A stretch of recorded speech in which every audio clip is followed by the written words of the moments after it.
Pues abrimos el programa justamente averiguando por qué ha crecido tanto la minería en México y tenemos una mesa estupenda de especialistas, de conocedores del tema, quienes están en la inversión, en las cámaras, en el gobierno. Les agradezco muchísimo que nos acompañen y bueno, como es tradición en Espiral, les pido que ustedes sean quienes se presenten. Don Jorge, comenzamos con usted. Jorge Ordóñez, geólogo de la universidad, tradición minera y pasión por la minería. Muchas gracias por acompañarnos. Jesús Martín del Campo. Jesús Martín del Campo, geólogo en la Universidad Autónoma de San Luis Potosí, 36 años trabajando en todas las ramas de la industria minera. Actualmente director general de promoción minera de la Coordinación General de Minería de la Secretaría de Economía. Me da gusto tenerlo aquí. Margarita Gutiérrez, bienvenida. Gracias, soy química, trabajo en la Universidad Nacional Autónoma de México, básicamente en problemas de residuos y de impacto en suelo-agua, y he tenido la oportunidad de trabajar mucho con la minería. Llevo ya unos 25, 30 años. Usted nos va a dar la clave de qué tanto este desarrollo puede afectar o está afectando el medio ambiente. Me da mucho gusto tenerla aquí. Y está con nosotros también don Sergio Almazán, bienvenido. Muchas gracias, buenas noches. Mi nombre es Sergio Almazán, director general de la Cámara Minera de México. Soy geólogo de profesión, egresado del Instituto Politécnico Nacional y pues por más de 30 años he estado en la minería. Pues bienvenidos, abrimos fuego. Decía hace un momento en la introducción que la minería es un sector en franco crecimiento. En México parecía que no nos gustan las buenas noticias porque son las que menos les prestamos atención. Y esta es una buena noticia, es decir, hay una mayor derrama de divisas por la vía de la minería. Y antes de hablar de las consecuencias de ese crecimiento, me interesaría mucho que me ayudaran a dimensionar cuánto está creciendo y por qué está creciendo tanto la minería en nuestro país. Pues el valor de la producción minero-metalúrgica el año pasado ya ascendió a 13.360 millones de dólares. Se convierte... ¿Solo 13.000 millones de dólares en un año? 13.160 millones de dólares, el valor de la producción minero-metalúrgica el año de 2010. Esto la convierte en el tercer sector con mayores ingresos en el país, solamente después de lo que es el petróleo y las remesas. Incluso ya superó los ingresos por turismo. Mire, nosotros decíamos al principio que no, que el turismo estaba todavía por encima. No, ya es el segundo. Ya es el segundo, sí. Sin contar a las remesas. Si pusiéramos actividades económicas, es petróleo y después es minería. Así es correcto. Sí. Ahora, denme un poco un parámetro. ¿Cómo estábamos en 1995 y cómo estamos en 10 años. 10 años. En 10 años. De 2000 a la fecha, va como en 6 veces. 6 veces lo que teníamos en el año 2000.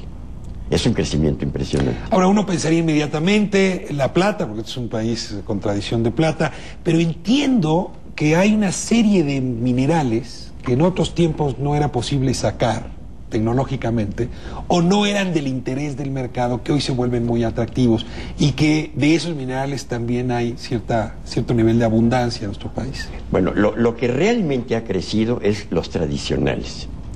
El oro es uno de las maravillas de la minería mexicana ahora. Antes producíamos muy poquito, casi no calificábamos. Ahora es un productor importante, oro. ¿Porque encontramos nuevos yacimientos? Porque nos pusimos a buscar con tecnología moderna y nos ayuda el precio. Cuando hace 30 años buscaba uno una cantidad X, 7 gramos por decir algo, hoy en día con 1 gramo o menos por tonelada ya es económico. Eso ayuda. Entonces, oro y plata, ¿qué más? Te puedo dar un dato en oro. Del 2003 a la fecha, la producción de oro en México ha aumentado 250% y la plata el 60%.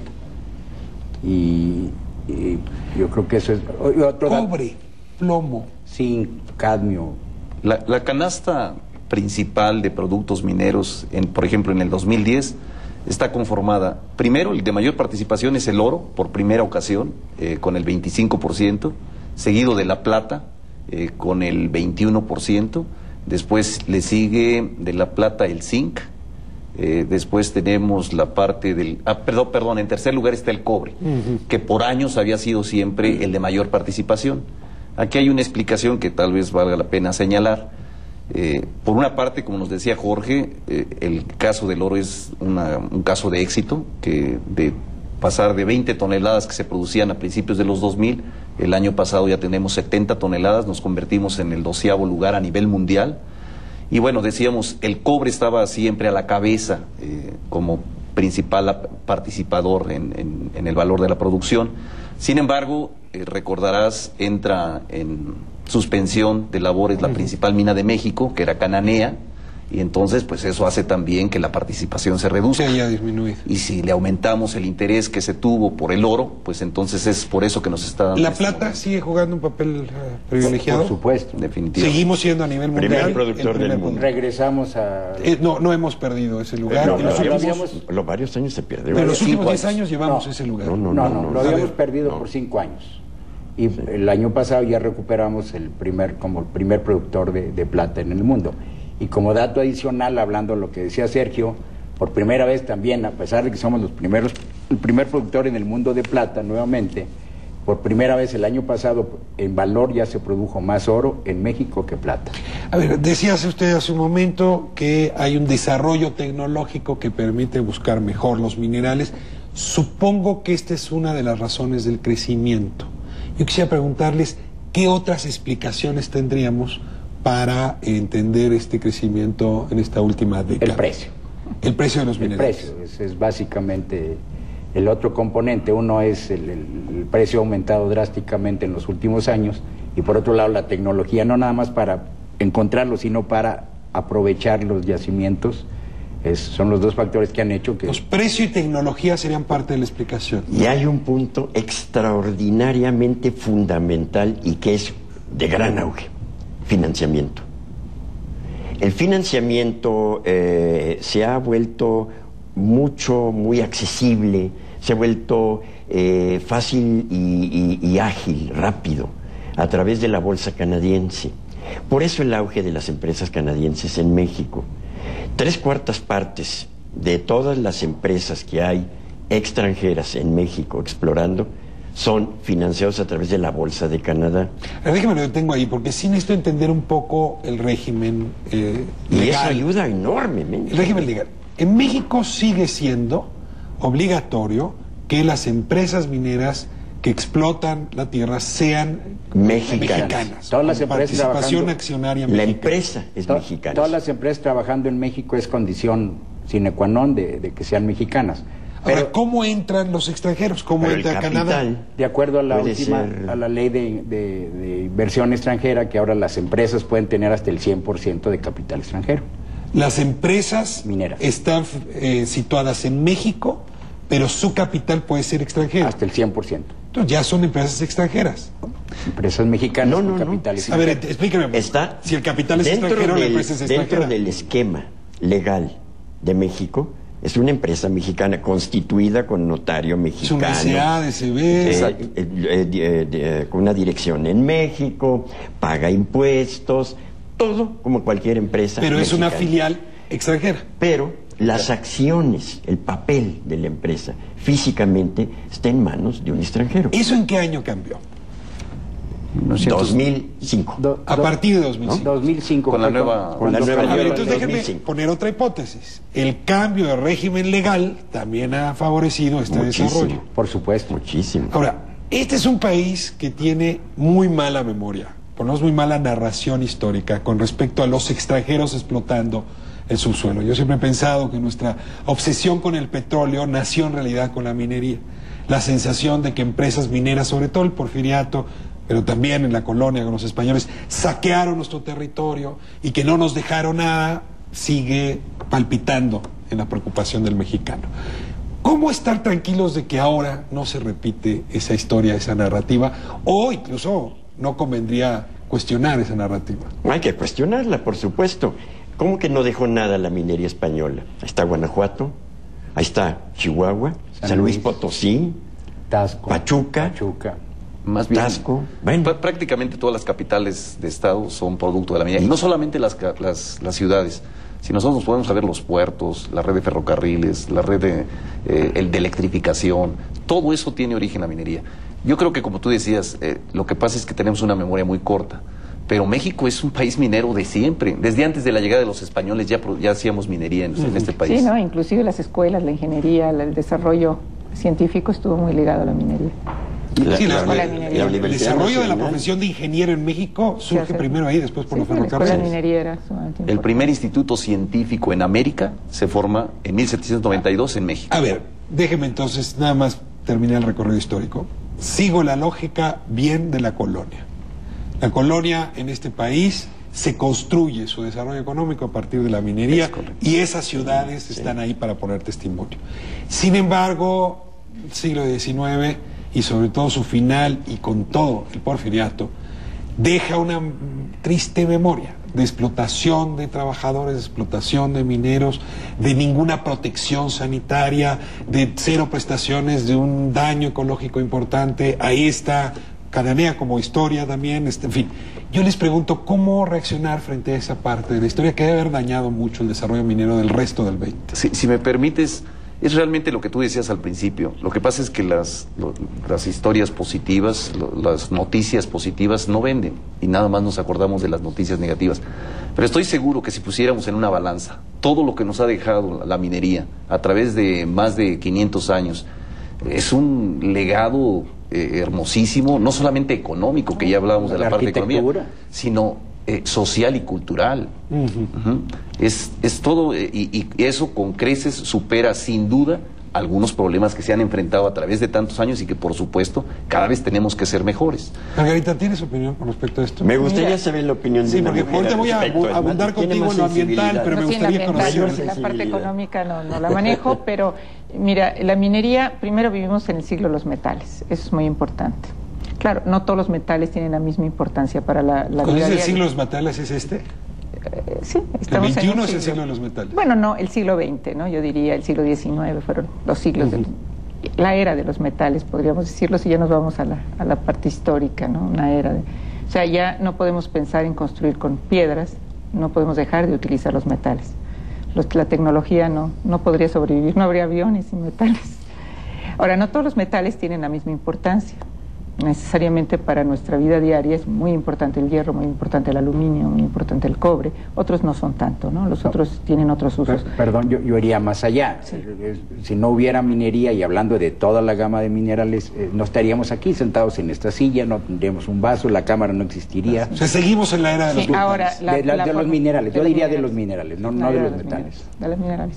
Sí, porque hay sílice, no son metales, hice un error, ¿no? La sílice no es metal, pero la sílice es importantísima. Yo creo que en este siglo sí el silicio va a ser determinante. Entonces, el impacto ambiental es fuerte, pero es como tener gas en la casa. No porque sea difícil o peligroso lo dejamos de tener, necesitamos cocinar. Entonces, es una actividad que tenemos que hacer. Y cada mina impacta en forma diferente. ¿Por qué tenemos tan malos recuerdos de antes?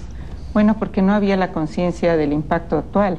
O sea, el número de minas era pequeño, los habitantes eran pocos, no se conocían las enfermedades relacionadas a la minería, ¿sí? Las Entonces, enfermedades de salud de los de mineros. salud de los así, mineros, historia. no había, eso fue creándose a través del tiempo. Entonces, muchas veces decimos, qué barbaridad, nos dejaron unos pasivos ambientales impresionantes, pero para ellos no eran pasivos, se compraban terrenos para dejar los residuos, era la manera en que se trabajaba.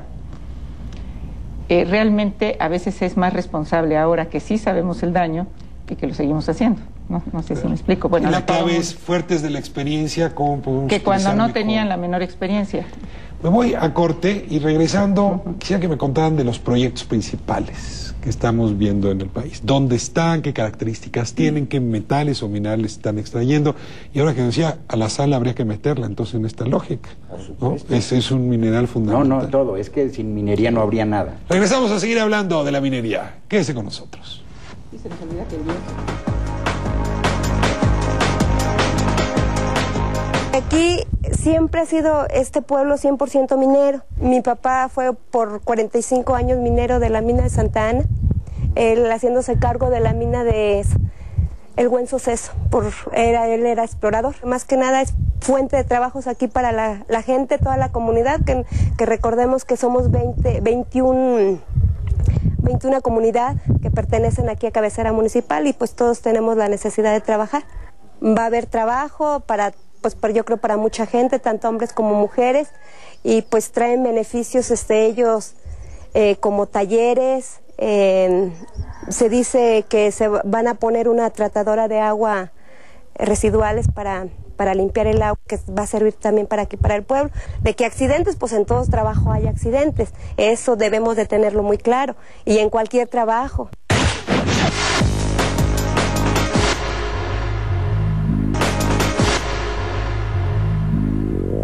Ahora que también sí es cierto, los señores estos que se oponen a que se abra la mina, ellos defienden mucho a los huicholes, pero que también recuerden que los huicholes no son de aquí, ellos van de paso. Ahora también el ingeniero ha sido muy claro, o las personas de la mina, nos han dado las aclaraciones pues claras, por dónde van a pasar, que no se va a molestar. De hecho no se va a abrir ni siquiera por ahí, y no se van a abrir pues pozos, como se dice. Defienden mucho a los huicholes, que no se abra una mina que viene a beneficiar a todo el pueblo, nada más por ayudar a unos pocos que son pues los huicholes y que nada más vienen por temporadas. Y el pueblo, o sea, no se preocupan por la gente del pueblo, se preocupan por el pueblo, pero no por la gente. Y luego la gente de aquí, ¿de qué vivimos? Pues seguimos hablando de la minería. Yo no me quedo tranquilo todavía con este fantasma que también en mi cultura está, y es este hecho de que el extranjero vino a México, se llevó las riquezas y nos dejó la pobreza. Hablaban hace un momento de que habría que revisar la historia y quizá tenga sentido hacerlo ahora, porque eso nos va a permitir construir políticas más inteligentes. Yo les pregunto, esta historia del extranjero robándose los recursos, llevándose los metales... Me gustaría hacer un símil con hoy día. Por ejemplo, ¿cuánta agua utiliza un kilo de acero para fabricarse hasta ponerse en un vehículo, un automóvil? El carro que sale de la agencia. ¿Y cuánta agua se utiliza y se consume para hacer un par de jeans? Casi lo mismo. Si usted puede construir un coche. Un kilo de acero puesto en un automóvil consumió a través de toda su fabricación, a través de todo lo que se necesitó, más o menos lo mismo, o quizás hasta un poco menos. ¿Y eso qué tiene que ver con la inversión extranjera? Bueno, a lo que voy es que percepción. Nadie habla de que los jeans están consumiendo agua, están contaminando, pero eso sí, la minería y los acerías y las minas de fierro, las minas de carbón que hacen el coque. Son un producto nuevo. No, los jeans, bueno, por cierto, los jeans nacieron de un inmigrante franco-suizo que llevó esto a las minas de oro en California. Y era la vestimenta que él inventó para los mineros de oro en Baja California. Jean Denim, así se llamaba, Serge Denim. Los jeans, ¿sí? Exacto. Sergio. No, regresando a la parte de las inversiones, de lo que realmente representa para el país este tipo de inversiones tan importantes. Ya decía Jorge hace un rato, ¿no? Habría que revisar la geografía económica para ver realmente todo el legado económico que ha dejado la minería a través de tantos años. Pero actualmente me gustaría señalar también que del valor de la producción minero-metalúrgica que hablábamos, de 13.160 millones de dólares el año pasado, de esos el 60% lo producen empresas mexicanas, con capital mexicano. Y el 40% restante lo están produciendo empresas extranjeras. ¿Son Minera México, Peñoles? Son muchas. Las principales son Grupo México, Peñoles, Fresnillo, Minera Autlán, Negocio Minera Santa María de la Paz, Basís. O sea, el 60% de esa explotación de ese valor. De la producción. De la producción. Del valor de la producción. Son empresas con acciones, con accionarios mexicanos. Con capital mexicano. Cuando se habla ya de un dominio de empresas en número mayores, extranjeras, es en la parte de exploración. Y también Jorge ya nos habla. Porque eso es más caro, supongo. Sí, es más riesgoso. Es la inversión más riesgosa. Y déjame darte números. Ahorita tenemos 286 empresas trabajando en México, de las cuales 209 son canadienses. Y volvemos a lo mismo. ¿Por qué canadienses? Por lo que decía Jorge, porque ellos tienen las empresas que están inscritas en la Bolsa de Valores de Toronto, tienen la facilidad de bajar dinero de riesgo. Y son los que vienen a arriesgar ese dinero. A ver, si entiendo bien, si ese capital no estuviera, no se podría hacer esa exploración y por lo tanto no se podría hacer esa explotación. Y no hay capital de riesgo en México para hacer ese trabajo. Sí, de alguna manera eso es correcto, Ricardo, es exactamente lo que sucede. O sea, el acceder a este tipo de financiamientos tan de alto riesgo, hay que recordar que De 1000 prospectos que se estudian, solamente uno se convierte en mina. 1 de 1000. Así es. Eso es lo que nos dice la historia, las estadísticas. A ver, yo quisiera que me hablaran de los nuevos proyectos. ¿Cuáles son los más interesantes, los que ustedes les tienen más impresionados? ¿Qué minerales están extrayendo? ¿Qué tipo de inversión hay? Bueno, de los 286 empresas tenemos ahorita 700 proyectos en México que se están desarrollando en sus diferentes etapas. Hay 286 empresas mineras. 286 empresas mineras. Extranjeras. Extranjeras. Más las mexicanas. Las mexicanas, ¿no? Estábamos hablando de empresas mexicanas con capital extranjero. Y bueno, tenemos una serie de proyectos que están desde la exploración básica hasta la exploración a detalle, preparación y casi puesta en producción. Si me permites, Ricardo, mira, en México tenemos la mina más rica y más grande productora de plata, que es Fresnillo. Y que Fresnillo es una mina de más de 400 años. En Zacatecas. En Zacatecas. Tenemos la mina más grande y más rica de Florita, en San Luis Potosí, en Las Cuevas.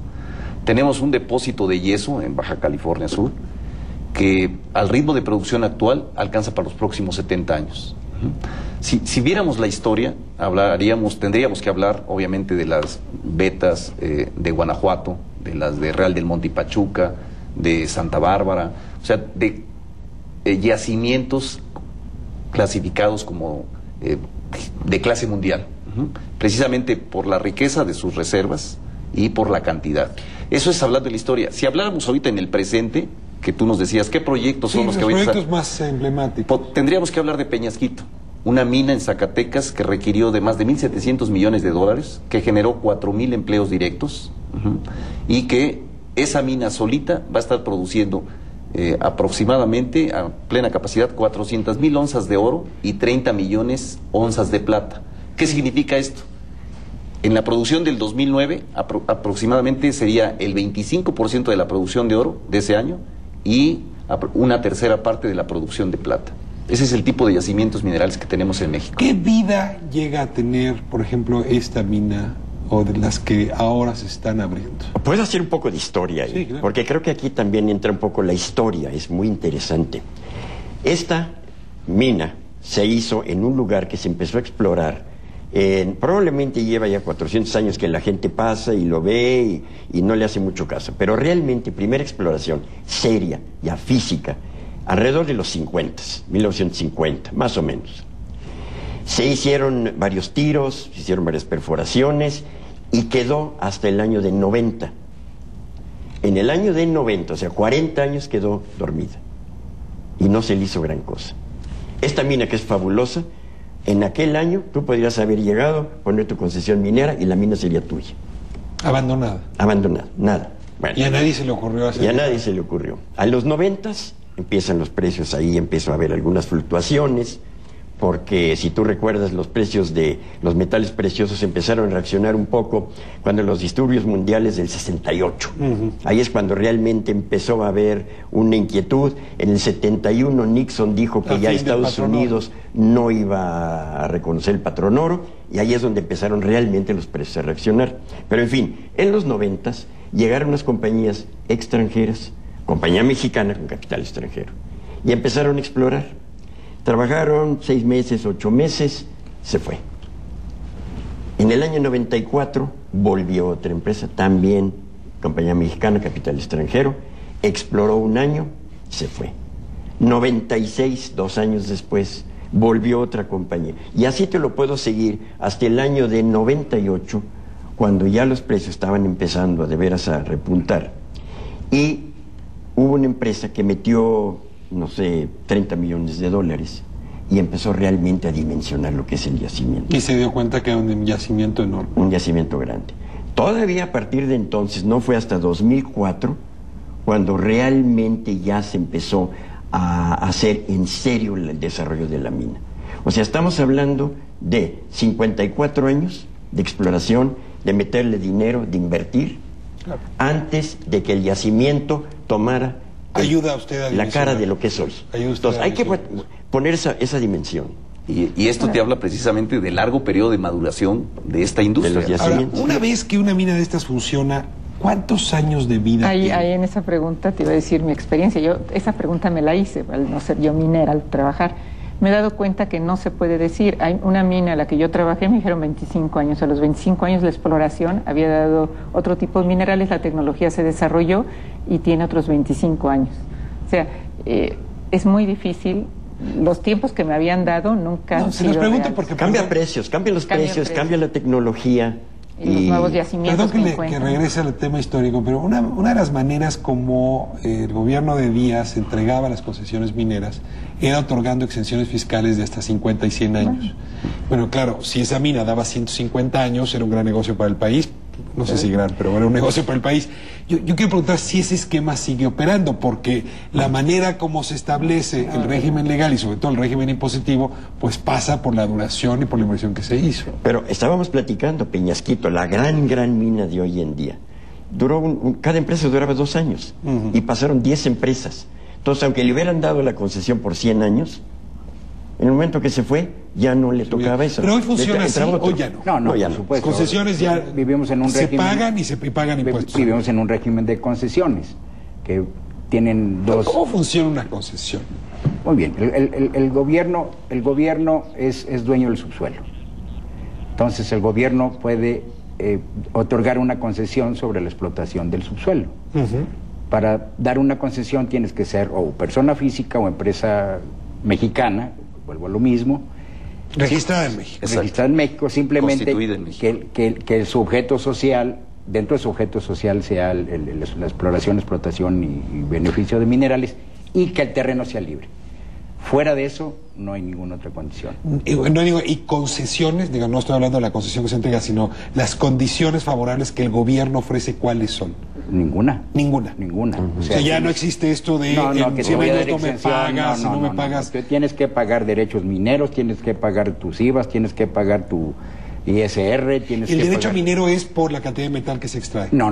El pago a las concesiones es por superficie y por cantidad de hectáreas. A mayor cantidad de hectáreas concesionadas es mayor los derechos que se tienen que pagar al gobierno. Pero no es un impuesto que crece conforme el mineral que se extrae. No. Pero aquí hay otro impuesto que no se llama así, que creo que es muy interesante. Llega una minera y se establece en un lugar, o llega una industria, por ejemplo, volvemos a los jeans y se establece en un lugar. La empresa de jeans que se establece en un lugar o para fabricar algo, llega y se conecta a la red del agua, se conecta al enchufe de la luz, tiene una serie de pobladores alrededor, tiene clínicas del Seguro Social, entonces tiene toda esa ventaja. La minera llega a un lugar donde llega en burro. No hay nada. Primero hay que hacer el camino, si es que pega, después la perforación, el ensaye, obras mineras, demás, y luego hacer su camino, su línea eléctrica, un poblado, las clínicas, eso cuesta. Agua. Y es una especie de impuesto que pagamos nosotros los mineros, que no pagan las otras industrias y que no se reconoce, pero que es muy importante. Ahora, eso va dentro de la concesión. La obligación de la empresa de proveer esos servicios. La obligación la tenemos nosotros, porque para poder operar pues tenemos que tener electricidad y agua y un poblado y todo. Es por sentido práctico. Ahora, estos impuestos, incluso que ofrece la concesión en los derechos mineros, son impuestos que se lleva la federación. Sí. Como el petróleo, ¿no? Lo que deriva del petróleo le cae inmediatamente en el bolsillo del gobierno federal. ¿Cuánto de ese dinero de impuestos va a dar al municipio para que empiece a desarrollarse y a beneficiar a su población de los ingresos que dejan? ¿Hoy hay un impuesto municipal, Margarita?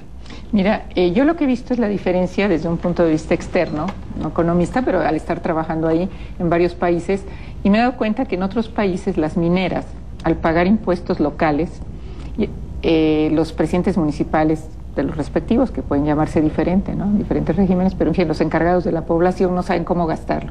Y la propia empresa le da el apoyo para invertir y ir desarrollando la zona.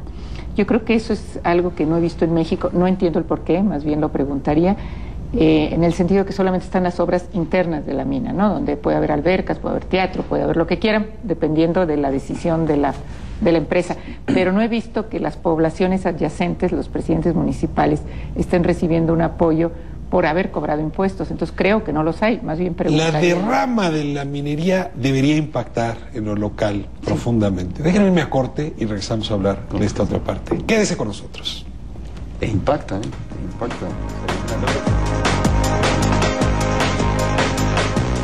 Para nosotros es como que la mina está entrando un poco informal, a nuestro juicio.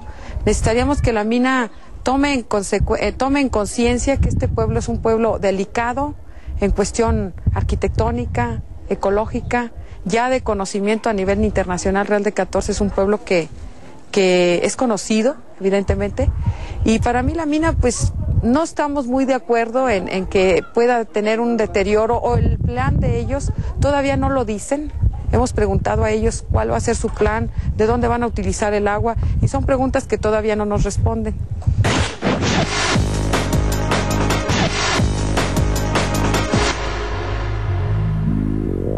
La comunidad está un poco escéptica a ese respecto.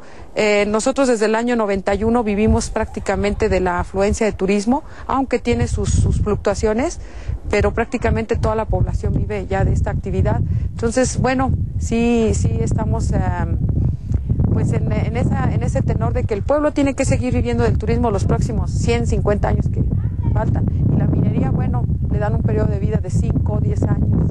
No saben, ¿no? Entonces sí queremos como que sepan ellos que Real de 14 hay gente que estamos muy conscientes del gran patrimonio que hemos heredado y que sí quisiéramos que fueran cuidadosos en ese sentido. Entonces, bueno, vamos a esperar qué estudios ellos hacen a este respecto, pero sí les estamos poniendo en la mesa pues que hay que respetar todo lo que es la cuestión wixárika de los huicholes, es una parte muy importante, la cuestión de paisaje cultural, que aunque no tenemos gran vegetación, pero ese es el decreto ya que existe como paisaje cultural, de los paseos a caballo, de todos los tours que se tienen en el pueblo, y la parte del agua. Son 3 cosas que estamos pidiendo a la mina, respete con todo el apego que puedan tener ellos. Que debemos de estar informados y no solamente ver la bondad a corto plazo del empleo, sino qué me traerá como consecuencia esto, ¿no? Estamos de vuelta en Espiral hablando de la minería en México. Bueno, antes de irnos a corte, les preguntaba por los impuestos locales que pagan las minas, porque esos son los que realmente redistribuyen la riqueza entre la población en las regiones enteras. Y Margarita nos hacía una reflexión interesante, que en otros países, si se hace análisis comparado, pues los alcaldes tienen una estrecha relación con las mineras, reciben parte de esos recursos y eso hace que la población en su conjunto se beneficie, pero que eso, decías, aquí en México no lo has visto. Pero pregunto, ¿por qué? Porque no tengo idea de por qué no. Bueno, aquí toda la cuestión es que todos los impuestos son federales y la federación, por medio de la ley de coordinación fiscal, reparte nuestros ingresos, que es igual que en todas las empresas. Entonces ahí el problema, pues, la pregunta debería ser a la Secretaría de Hacienda. Pero a ver, digamos, más que la Secretaría de Hacienda, incluso yo pensaría al Congreso. ¿No habría que distribuir de manera distinta los impuestos? Es decir, no es una época esta donde no se puede la Federación llevar todo el dinero que deja la minería. Hagamos un paralelo. Pemex está en el mismo régimen. Tampoco no tiene ninguna distribución local. CFE. A ver, lo detengo ahí. Tampoco. Pemex sí, porque el momento de la redistribución sí se da ya para los estados petroleros. O sea, recientemente, de algunos años para acá, Tabasco, Campeche, en la ley de coordinación fiscal quedó que reciben recursos ya en función incluso de la extracción. Pero eso no lo está haciendo Pemex. Lo está haciendo directamente la Federación y es lo que pedimos nosotros, que los impuestos que pagamos a la Federación sí se redistribuyan de una forma apropiada. ¿No sería conveniente igual, un impuesto municipal a la minería? La minería es una actividad federal. ¿En todos los países? ¿Es una actividad nacional? En la gran mayoría de los países del mundo es una actividad federal. ¿En Estados Unidos es una actividad federal? En Estados Unidos no, y en Canadá tampoco. Tienen regímenes ellos anglosajones, y ahí es una federación, y la federación realmente funciona. La nuestra creo que es una federación un poquito sui generis. Ahora, a ver... Aquí habría que tener un poquito de cuidado en el análisis. Cuando tenemos la oportunidad de analizar la carga fiscal de los diferentes países mineros, cuando tú realmente sumas todos los impuestos que hay, ves que México paga, son de los más altos en donde pagamos impuestos. Pero nos hemos vuelto competitivos con esos impuestos tan altos. Bueno, es precisamente lo que no hay que perder, la competitividad en ese aspecto. Hay que recordar que los capitales, las inversiones, hablábamos de la dificultad que enfrentan, pues esas se mueven de región en región y precisamente se mueven donde encuentran las mejores condiciones. Desde el punto de vista geológico, que ya hablábamos, tenemos una muy buena condición geológica en nuestro país, pero también desde el punto de vista de estabilidad social y, por supuesto, en la parte fiscal. En este momento somos competitivos. La minería, igual que todas las industrias, no paga sus impuestos. No elevar la cantidad monetaria, ¿no? La cantidad de impuestos que se le quita a las empresas, pero sí distribuir distinto la manera, los impuestos que ellas pagan, porque en efecto las comunidades son refractarias a esas inversiones, porque si bien pueden traer empleo, no traen nada más. Y luego mucho de ese empleo viene de otras regiones, no de la gente que trabaja ahí. Yo en ese sentido simplemente insistiría si no sería conveniente una política fiscal distinta. Además creo que les permitiría a las empresas mineras tienen una gran capacidad de ingeniería, una gran capacidad de acción, una gran capacidad de realizar proyectos grandes. Entonces, por ejemplo, los grandes problemas de México ambientales para un ayuntamiento, que es la basura, el agua, todo esto, para una empresa minera sería muy fácil resolverlo, siempre y cuando hubiera esa comunicación, esa redistribución de ingresos, el hecho de que los municipios tuvieran dinero y las empresas pudieran apoyarlos. Entonces podrían ser municipios modelos, ¿no? Muy fácilmente, eso creo, porque yo veo la potencialidad que tiene la empresa. Impacto ambiental. A ver, cada vez que se va a construir una mina, hay una declaratoria de impacto ambiental que establece, si no me equivoco, la Profepa. Yo quisiera saber si Semarnat. Yo quisiera saber si está funcionando, si es riguroso, si es serio, si es cuidadoso, o esa es una de las flexibilidades. Por supuesto que está funcionando, y de hecho somos de los países de mayor regulación en cuestión de impacto ambiental, y que realmente se está llevando. La minería convive perfectamente con la naturaleza. Es una falacia de que la minería no puede coexistir con la naturaleza. Y México somos uno de los países más regulados en cuestión de ecología, y se cumple, porque finalmente, si no para estar la Profepa, para castigar o regular que se cumpla. Ahora, la otra, si vemos, hablando de los proyectos... Déjame preguntarle directamente, el proceso que le llaman de lixiviación, que sigue entiendo para limpiar el oro, hay una gran queja de que ese proceso puede erosionar subsuelo, puede lastimar las aguas si no se tiene cuidado, y que algunos de los proyectos de los que hemos estado hablando no lo traen. Afortunadamente tenemos a la química. Ella y es parte precisamente. Vamos a hablar del impacto minero. Bueno, yo ahí disiento un poco. Sí se puede convivir con la naturaleza dependiendo cuál es tu entorno. O sea, cada mina es un caso especial. No se puede generalizar.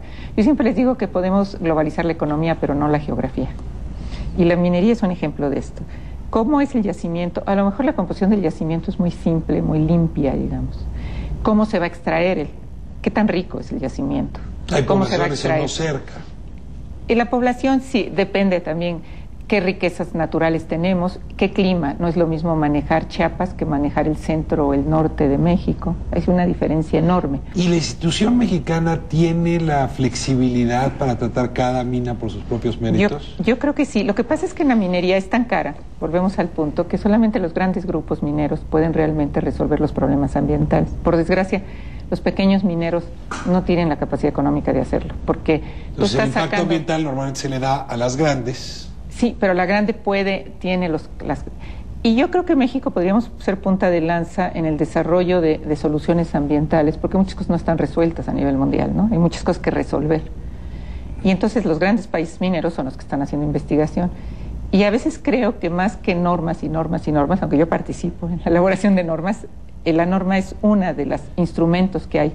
¿Es mayor tecnología entonces? No, es digamos, la relación, los compromisos que pueda tener el sector minero para cuando el cierre, que sea un buen cierre de mina, que se desarrolle investigación al respecto, que está muy muerta la investigación en esos aspectos. Y entonces lo que creo de la empresa minera es que sí puede convivir siempre y cuando se seleccionen los sitios adecuadamente, y eso es lo que trata de hacer el impacto. Tóxicos, de desechos tóxicos. Bueno, esos desechos, bien, lo que estamos haciendo es sacando elementos que estaban abajo de la tierra y los sacamos afuera. Y para esto pues tenemos un impacto físico, tenemos que sacarlo y eso implica un impacto físico, y los siguientes los dejamos en un medio oxidante, que hay aire, donde no había aire. Entonces lo que se tiene que entender es que hay un control de proceso y al final el control de lo que dejamos. Si esas dos cosas se cumplen, el impacto se minimiza. ¿Y se están cumpliendo? Si tú me dijeras, a ver, del 1 al 10, ¿cómo andamos en México? Es que es tan diferente. Hay minas que cumplen al 100%, hay minas que no cumplen, muchos operan... ¿Por qué? ¿Porque la autoridad reguladora no hace su trabajo? No, porque bueno, la minería pequeña pues cumple como va pudiendo, ¿no? O sea, que cumple como va pudiendo. Esa es la realidad. La otra es que hay muchas cosas que técnicamente se están resolviendo poco a poco. Luego había procesos muy antiguos, ahora se sabe que el proceso puede ser mucho más controlado, las nuevas minas entran en las nuevas tecnologías mucho más cuidadas, pero las antiguas tienen tecnología todavía de hace un tiempo y no es así de fácil cambiarla. Ricardo, sin embargo, ahí me gustaría que no se quedara la percepción de que la industria minera de México enfrenta un problema en el medio ambiente. Yo creo que es al contrario. Hemos avanzado muchísimo en materia ambiental. Se tienen 4 normas específicas para la minería, precisamente una de ellas la de lixiviación, ¿sí?, de metales. Se tiene la de exploración, se tiene la de construcción y operación de presas de jales. Tenemos estudiando un reglamento para el destino de los residuos. Y bueno, hemos tenido diferentes convenios a través de los últimos años con Semarnat, con la... ¿Con quién otro hemos tenido? Bueno, obviamente con la Secretaría del Trabajo, con CONAFOR también hemos tenido... Cuando está hablando, habla de la Cámara. Así es, de la Cámara Minera y que representa a todas estas la empresas. reforestación. Y lo que te decía, la industria minera en los últimos 6 años ha plantado más de 10 millones de árboles. Después de la industria papelera es la que más ha plantado. Ahora, estamos cumpliendo cabalmente con Ahora, el ya medio Margarita ambiente. nos arroja un problema, y es el de la minería pequeña, que linda con la minería clandestina. Pero está disminuyendo, creo yo. ¿Y qué es realmente A ver, ¿dónde andamos con el tema de minería clandestina? Bueno, en cuestión de minería clandestina ya es realmente muy poco. La minería clandestina se da en las minas y se dio años anteriores, ahorita pudiera ser en algunos lugares, donde por el precio de los metales, la gente que después cerraban la mina se meten, quizá en algunos casos, a sacar los hilitos más ricos y ahí luego vender el pequeño oro, la plata. Pero eso es mínimo, realmente es mínimo. Entonces la minería informal, la que no alcanza... La minería informal es mínima y la pequeña minería tiende a desaparecer. Porque es intensiva en capital la que está funcionando. Precisamente, porque además ahorita la minería se ha vuelto un negocio de volumen, como todo en la economía. Sí. Es una economía de escala, se ha vuelto una economía de volumen. Entonces, los pequeños mineros prácticamente han desaparecido. Cerramos con condiciones laborales. Sergio. No, sin embargo, digo, también es una cuestión técnica el tipo de yacimientos que tú tienes. O sea, ahora estamos hablando de los grandes depósitos a cielo abierto, grandes vetas. Sin embargo, el pequeño minero pues podrá existir, podrá regularse adecuadamente, siempre y cuando sea una operación formal, por pequeño que sea. Me voy con el último tema, condiciones laborales. Porque yo aprecio enormemente un país competitivo, con actividades económicas competitivas, siempre y cuando no jueguen sobre algunos factores. Y uno de los factores sobre los que no puede jugar son las prestaciones y la seguridad social que requieren los mineros. ¿Cómo vamos en esa dirección? Y yo ahí quisiera preguntarle concretamente a don Jorge, si la presencia extranjera sirve para eso. La minería mexicana, y dentro de minería mexicana incluyo todas las empresas, porque son empresas mexicanas, cumple leyes mexicanas. La minería que tiene capital extranjero, además, cumple normas en sus respectivos países. En este caso estamos hablando que la principal es la canadiense, hablemos de esa. La minería canadiense, además de cumplir norma mexicana completamente, en todos sentidos, tiene que cumplir norma canadiense también. Yo creo que eso le da una mayor riqueza también. O sea, sí podría ser que están bien pagados, que tienen prestaciones sociales, que tienen cuidado de su salud, que tienen todos los equipos para estar trabajando en las minas. Ahí te puedo decir que los salarios en las minas son 34% arriba del salario promedio en México. 34%. Si uno es minero está ganando sobre 34% arriba del promedio. Bueno, eso es muy asombroso. Cuando llega uno a las minas, las líneas de camionetas nuevas. De todos los carretera de todos los obreros. Sí. Sí, Es que ahí es importante, Ricardo, clarificar esa parte. O sea, nosotros representamos a la minería organizada, formal de México, y que realmente nos deberíamos de sentir orgullosos todos los mexicanos de ella, ¿no? Desgraciadamente hay minería informal, que en ocasiones son las que desgraciadamente enfrentan más problemas desde el punto de vista ambiental y desde el punto de vista de seguridad. Y ese es un problema. Pero hoy por hoy la minería tiene empleos competitivos, tiene salarios competitivos, como lo señalaba aquí Jesús Martín. Hay que recordar que la minería tiene presencia en 24 de las 32 entidades federativas. Y después de la agricultura y tal vez la ganadería, es la que mayor dispersión geográfica tiene. En esas regiones donde no hay muchas oportunidades de desarrollo, y los salarios, sin duda, son favorables. Se nos acabó el tiempo. Yo quiero decirles que comencé el programa con algunos prejuicios, ahora me quedo con más juicios que prejuicios y se los agradezco mucho. Son datos que son poco conocidos, y si una actividad se nos ha vuelto de nuevo tan importante, hay que prestarle atención. Seguimos hablando de la minería. Un gusto estar aquí. Gracias a ustedes por la invitación. Nos vemos próximo lunes, 10:30, 11 TV México. Muchas gracias por habernos permitido entrar a sus hogares.